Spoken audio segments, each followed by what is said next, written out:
Hello, Martins, licensed marriage and family therapist, couples therapist. Let's continue with our conversation from last week, discernment and ADHD-affected relationships.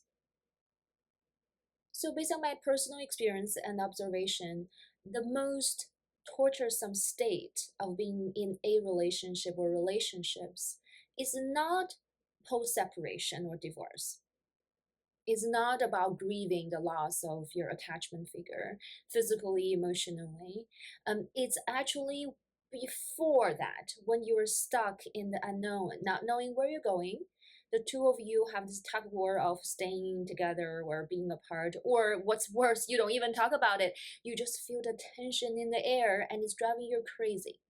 So it can show up as some new rumination in your head, and those two people talking in your head while you're trying to sleep, or it's always in the back burner of your operating system while you're working, doing your chores, taking care of your children, and it's never ending. You feel like there's always a part of you that sucked your energy to a different direction from where you're heading to, and you don't know how to get out of it. It's the most agonizing experience one can ever have. So, how do you get out of that? I don't think I was taught or guided by my caregivers or my teachers or mentors growing up.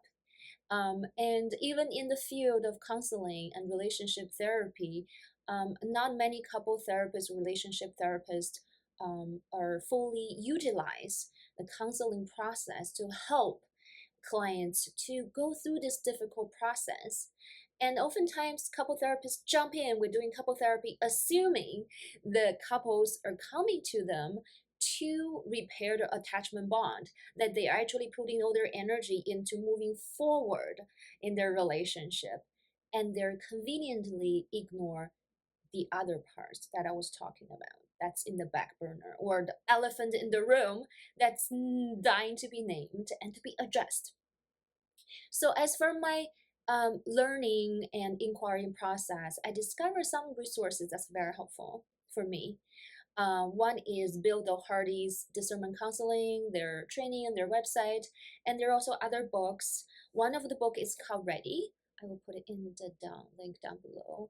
It's not just for making decision to end or continue a relationship.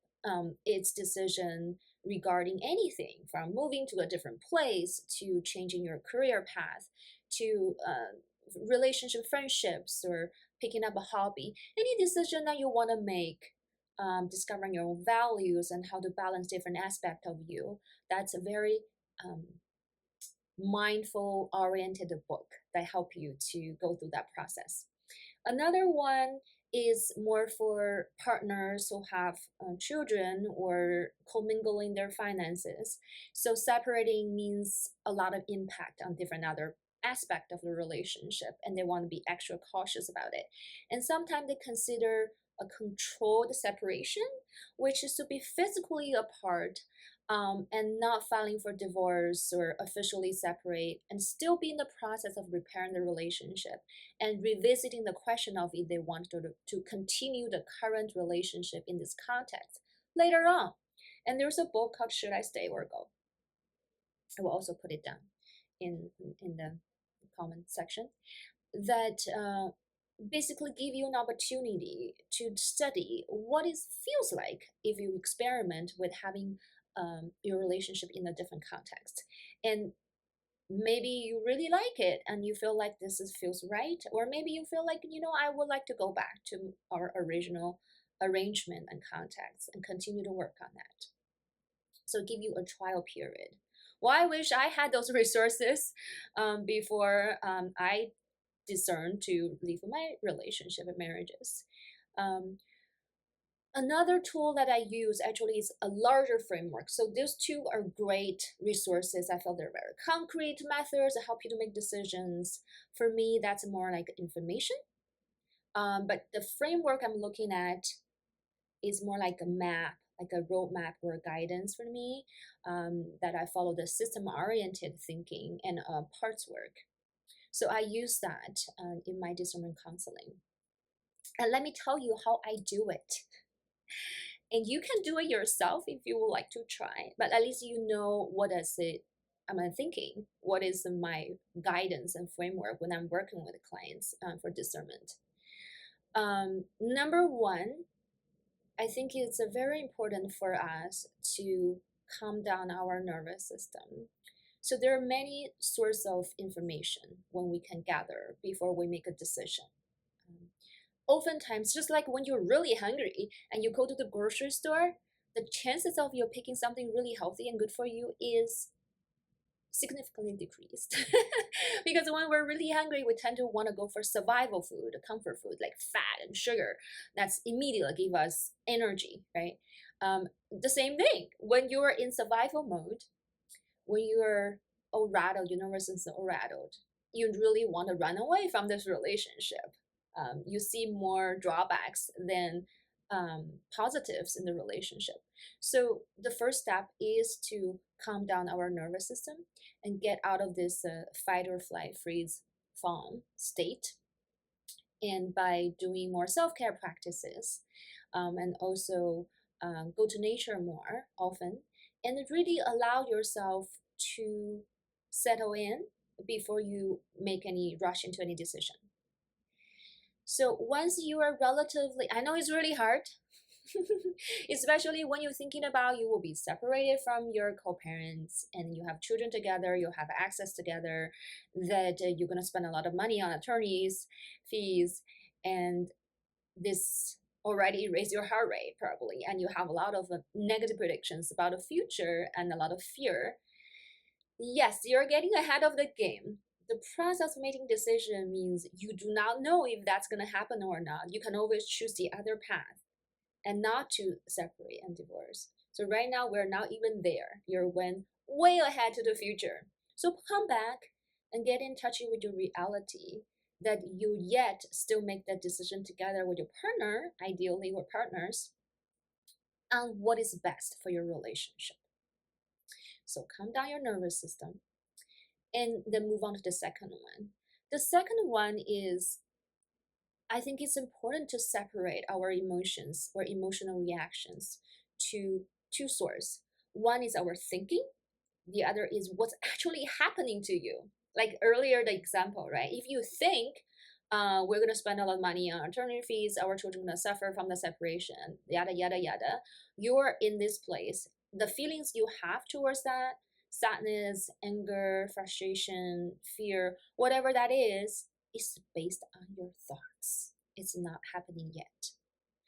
Another difference is when you have feelings based on what's happening to you right now in this moment. You may notice, well, not sleeping enough and I'm not eating well, that I feel really nervous, I feel tired, and I feel sad for myself that I'm not taking good care of for myself, that I don't have enough energy and resources for my partner, my relationship, my children. See, that is legitimate sadness that based on reality, right? So first, if you can separate the two, not saying you can have feelings based on your thoughts. Yes, everybody does. But forgive me, my difference is I don't think it's very efficient. I think it's in some way a waste of energy and time because it's not happening yet. You can wait until that actually happens and that have those feelings, and that's based on reality. So a second step to separate and differentiate the two sources where you base your feelings on. Three, so after you calm down your nervous system, you separate your emotional reactions to reality or your thoughts. Now you're in a much better place actually to operate from your prefrontal cortex and to really think about the pluses and the minuses of what? Of your relationship system. How much resources do you have? That's the plus. What are the strengths? For example, if each of you are very healthy, that's a great strength. You don't have illness versus you, one of you or both of you have chronic illness, you're in pain all the time. That will be that will put more stress and make it harder for you to make sound decisions together when you're in pain. Or you're very growth oriented, you're self aware, you have a therapist. Those are also strengths, the pluses for your relationship. Versus you just lost your job or you lost a family member and that you're under extra stress, right? That's minuses for your relationship. So I'm not saying pluses and minuses. Should I stay? Should I go? Is it good or is it not? Is it not good? It's more between the two of you in your relationship, how much strength you have and how much um, restraining forces that you have. So can you turn some of the restraining forces into driving? Say if you have a child or children that need special support, can you get the school to provide that or a caregiver to reduce your stress and you have more energy to build your relationship, and that will turn in the restraining minuses into a plus. So those are the 3 steps I go through, and then I ask each of them to list, being honest with them, any part of them that say, well, I'm 100% in this relationship no matter what it takes to rebuild it. The key word here is no matter what it takes. That means sometimes it takes money, time, energy, and going through the painful growing process to look at yourself honestly. And not everybody's willing to do that.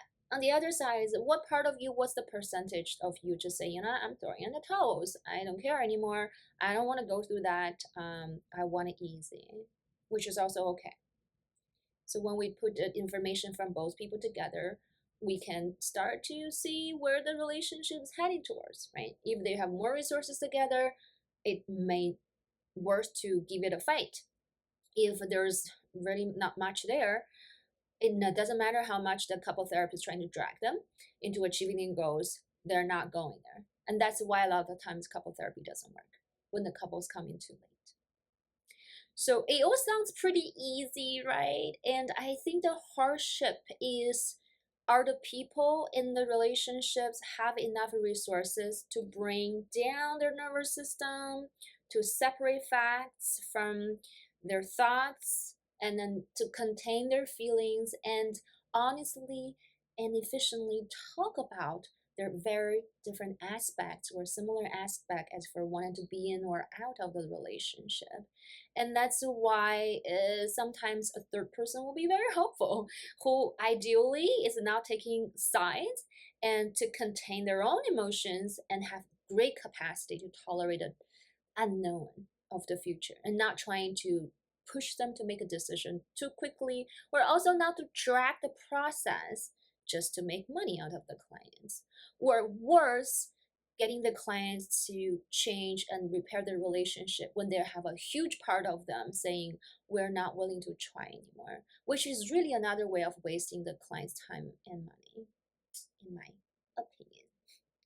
So we will continue to talk about discernment next time, and I will bring into you to do more exercise with me to explore, to sit with the unknown and how to tolerate those differences, and give you some more examples in different contexts for discerning in ADHD affected relationships. Until next time, bye.